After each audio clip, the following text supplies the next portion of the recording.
ಮಕ್ಕಳಿಗೆ ಇಂದು ನಾನು blind spot ಯಾವುದು ಅಂತ ಹೇಳ್ಕೊಡ್ತೀನಿ ನೋಡಿ. ಬಸ್ಸಿನ ಎಡಗಡೆ ಡೋರ್ನ ಹತ್ತಿರ ಕೆಳಗೆ ಇಳಿದು ಇಲ್ಲಿ ನಿಲ್ಲುವಾಗ ಚಾಲಕನಿಗೆ ನಾವು ಕಾಣಿಸುವುದಿಲ್ಲ ನೋಡಿ. ಅಲ್ಲಿಂದ ಇಲ್ಲಿ ಬಂದು ಈ ಜಾಗದಿಂದ ದಾಟುವಾಗಲೂ ಚಾಲಕನಿಗೆ ಕಾಣಿಸುವುದಿಲ್ಲ. ಇದನ್ನೇ ಬ್ಲೈಂಡ್ ಸ್ಪಾಟ್ ಅಂತ ಹೇಳ್ತಾರೆ.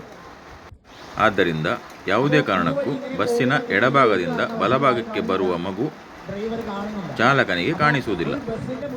ಬಸ್ಸಿನ ಮುಂದುಗಡೆಯಿಂದ ಯಾವತ್ತೂ ನೀವು ಈ ರೀತಿ ದಾಟಲು ಪ್ರಯತ್ನ ಪಡಬಾರದು.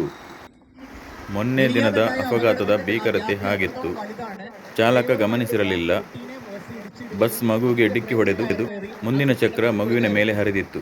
ಅದು ಮಾತ್ರವಲ್ಲ, ಹಿಂದಿನ ಚಕ್ರ ಕೂಡ ಮಗುವಿನ ಮೇಲೆ ಹತ್ತಿದಾಗ ಚಾಲಕನಿಗೆ ಅರಿವಾಗುತ್ತದೆ. ಆದ್ದರಿಂದ ಈ ಬ್ಲೈಂಡ್ ಸ್ಪಾಟ್ ಏನಂತ ನೀವು ಸರಿಯಾಗಿ ತಿಳಿದಿರಬೇಕು.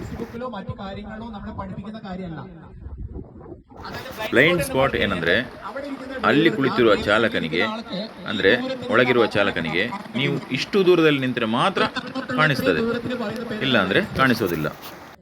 ಆದ್ದರಿಂದ ಯಾವತ್ತಾದರೂ ಯಾವುದೇ ಸಮಯದಲ್ಲಿ ಒಂದು ಬಸ್ಸು ನಿಂತಿದ್ದರೆ ಆ ಬಸ್ಸು ಹೋದ ಮೇಲೆ ಮಾತ್ರ ಎಡಕ್ಕೋ ಬಲಕ್ಕೋ ರೋಡ್ ಕ್ರಾಸ್ ಮಾಡಿ ನಾವು ಹೋಗಬೇಕು.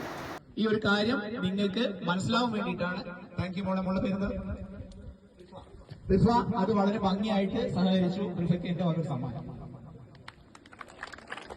Thank you.